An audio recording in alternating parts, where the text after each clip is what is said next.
Hello everyone, good afternoon. इस video में एक बहुत ही इंपॉर्टेंट टॉपिक के बारे में बात करने वाला हूं, जो कि है आपका पॉलिटी का।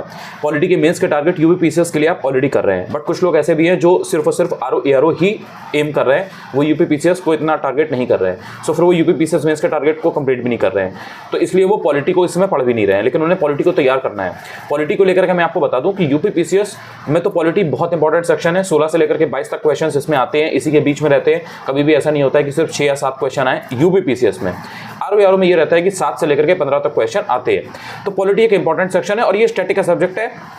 कुछ चीज़ें इसमें करंट की ऑब्वियसली ऐड होती रहती हैं, लेकिन इसमें जो ज़्यादातर क्वेश्चन आते हैं वो आपके स्टैटिक पोर्शन से ही आते हैं। और अगर आपने ढंग से कॉन्सेप्ट्स को समझा हुआ है, जो रटने वाली चीज़ें हैं, जो फैक्चुअल चीज़ें हैं, उनको अगर आपने ढंग से मेमोराइज किया हुआ है, तो कहीं ना कहीं पॉलिटी में आप एक अच्छी लीड मेंटेन कर सकते हो। उसमें आपका हिट रेशियो अच्छा रह सकता है।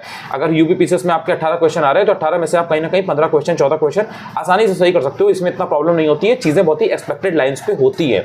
तो इसलिए यहाँ पर अब इनके जो टारगेट्स है वो मैं शुरू कर रहा हूँ। देखिए, इसमें जो पहला चैप्टर है, इसमें आपको 4 घंटे तक लग सकते हैं। पहले चैप्टर में आपके 2 पार्ट है। जो भारत का संवैधानिक विकास है ना, कॉन्स्टिट्यूशनल डेवलपमेंट ऑफ इंडिया, इसमें आपके एक आता है कंपनी के शासन के अधिनियम के अधीन। यानी कि जिस टाइम पर ईस्ट इंडिया कंपनी थी, तो जब वो आई थी, उसने अपनी धीरे धीरे कंपनी जो अपनी इंडस्ट्री वगैरह लगाई, तो उस टाइम पर जो एक्ट वगैरह पारित हुए अपने बिजनेस को बढ़ाने के लिए, अपनी चीज़ों को बढ़ाने के लिए, तो एक तो वो चीज़ें उस टाइम पर जो हो रही थी वो हैं, और एक ये है कि जब ब्रिटिश क्राउन के अंतर्गत चीज़ें आ गई थी, जब राजा के हाथ में सारी चीज़ें आ गई थी, आप ये कह सकते हो रानी के हाथ में चीज़ें सारी आ गई थी, तो उस टाइम पर जो एक्ट्स आए, जो नई नई चीज़ें आई, जो उस टाइम पर एक्टिविटीज़ हुई, वो आपके दूसरी वाले पार्ट में आ जाती हैं। तो आपको दोनों देखना होता है। अच्छा, ये जो पहला टॉपिक है, पहला चैप्टर है, ये बहुत इंपॉर्टेंट है। इसमें जो टारगेट्स आते हैं, इसमें जो आपके एक्ट्स आते हैं, वो इतने क्रूशियल हैं कि उनसे हर साल क्वेश्चन आता है। जैसे मैं आपको अगर दिखाऊं, ये आपके पास सबके पास होगी ना, हो तो ले लीजिएगा, दिस इज़ वेरी इंपॉर्टेंट। अब इसमें जब आप थ्योरी देखोगे, तो थ्योरी के साथ साथ आपको क्वेश्चन भी मिलते हैं। अब इसमें अगर आपने थ्योरी ढंग से पढ़ ली, तो क्वेश्चन में फिर कुछ ज़्यादा रह नहीं जाता है। 4-5-6 क्वेश्चन होते हैं उसी से रिलेटेड, और वो रिपीटेड लाइंस पर ही होते हैं।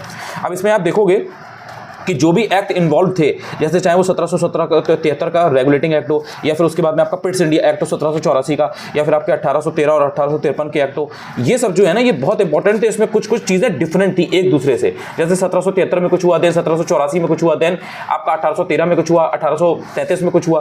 तो ये जो डिफरेंस था ना, वो आपको एक्जैक्टली पता होना चाहिए। ये क्वेश्चन आते हैं, टेस्ट सीरीज आप लगाओगे, उसमें भी आपको इससे रिलेटेड क्वेश्चन मिलते हैं। तो यहाँ पर आपको 4-5 क्वेश्चन देखने को मिल जाएंगे। जैसे ये आपको यहाँ पर देखने को मिलता है कि कलकत्ता में जो सुप्रीम कोर्ट था, उसकी स्थापना का प्रावधान किसके थ्रू किया गया था, तो ऑब्वियसली रेगुलेटिंग एक्ट 1773 था, उसके थ्रू किया गया था। और भी यहाँ पर आपको 4-5 क्वेश्चन देखने को मिलते हैं कि जैसे जो 1813 का जो चार्टर एक्ट था, उसके थ्रू क्या चीज़ हुई थी, तो वो आपको पता होना चाहिए एक्जैक्टली। इसी तरीके से भारत में व्यापार पर जो ईस्ट इंडिया के जो कंपनी का जो अधिकार था, उसको समाप्त किसके थ्रू किया गया था, तो वो भी आपको पता है, ब्रिटिश पार्लियामेंट के थ्रू, किस एक्ट के थ्रू किया गया था। उसके बाद में ये आपका मैच द फॉलोइंग वाला क्वेश्चन है, ये कई बार आ चुका है, इसको भी आपको ध्यान से देख लेना है। तो ये 4-5 कुछ क्वेश्चन आपके होते हैं। इनको अगर आपने श्योर कर लिया, तो आप मतलब ये होता है कि इसमें से आएगा तो क्वेश्चन तो मेरा गलत नहीं होगा, इसमें से जनरली आता है। उसके बाद में आपके ये ब्रिटिश ताज वाले आ जाते हैं, ब्रिटिश क्राउन वाले जो है ना, जो मैंने आपको बताया था 1858 वाला। तो 1858 के बाद में जैसे 1861 वाला है, या उसके बाद में आपका जो 1909 का जो मार्लियामेंटो सुधार होता है, मार्लियामेंटो रिफॉर्म्स, या फिर आपका 1919 का जो मॉन्टेग्यू चेम्सफोर्ड रिफॉर्म्स आती हैं। ये ऐसे हैं कि आप देखोगे पेपर में इनसे रिलेटेड क्वेश्चन आते ही रहते हैं। हर अगले साल छोड़ इससे क्वेश्चन आते हैं।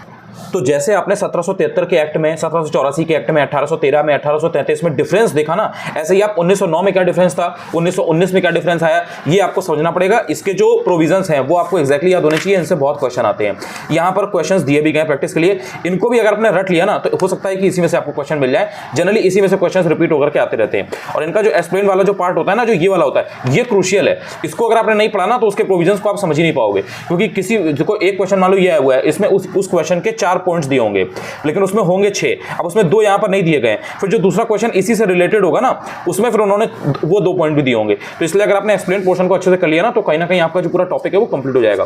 तो ये आपको इसमें देखना है। इसमें आपको अच्छे खासे क्वेश्चन देखने को मिल जाते हैं, मतलब 25-30 क्वेश्चन तो यहीं पर दिए हुए हैं। तो इसमें आपको बिल्कुल भी गलती नहीं करनी है। दूसरा जो चैप्टर है, ये वाला संविधान सभा और संविधान निर्माण प्रक्रिया, ये भी कम से कम 4-5 घंटे का है। इसको मैं नेक्स्ट वीडियो में बताऊंगा। लेकिन जो ये वाला है, ये 4 घंटे में आपको करना ही करना है। और आप देखोगे, जब आप टेस्ट सीरीज लगाते हो ना, किसी भी अगर ढंग की टेस्ट सीरीज को आप लगाओगे, उसमें आप देखोगे कि इससे रिलेटेड क्वेश्चन जरूर आए हुए हैं। और यही आपके गलत भी होते हैं, क्योंकि इसमें कंफ्यूजन बहुत होता है कि 1813 में क्या हुआ, 1853 में क्या हुआ, 1833 में क्या ऐसा हो गया, 1909 में क्या खास चीज थी, 1909 से अलग क्या था 1909 में, या 1919 में अलग क्या था। तो ये डिफरेंस अगर आपको क्लियर हो गया ना, तो इसके रिलेटेड जितने भी क्वेश्चन आते हैं वो गलत नहीं होंगे। Thank you so much. 4 से 5 घंटे का है ये, लेकिन इसको कर जरूर लीजिएगा। कहीं ना कहीं एक चैप्टर निपटाते चलोगे तो बाद में लोड नहीं होगा। अभी से लीड बनाओ। Thank you so much. पहली बार अगर मेरी वीडियो आप यूट्यूब पर देख रहे हो, तो चाहो तो चैनल को सब्सक्राइब भी कर सकते हो। टेलीग्राम जरूर ज्वाइन कर लेना, अनुज चतुर्वेदी ऑफिशियल है, वहीं पर मैं सारी डिटेल्स डालता हूं।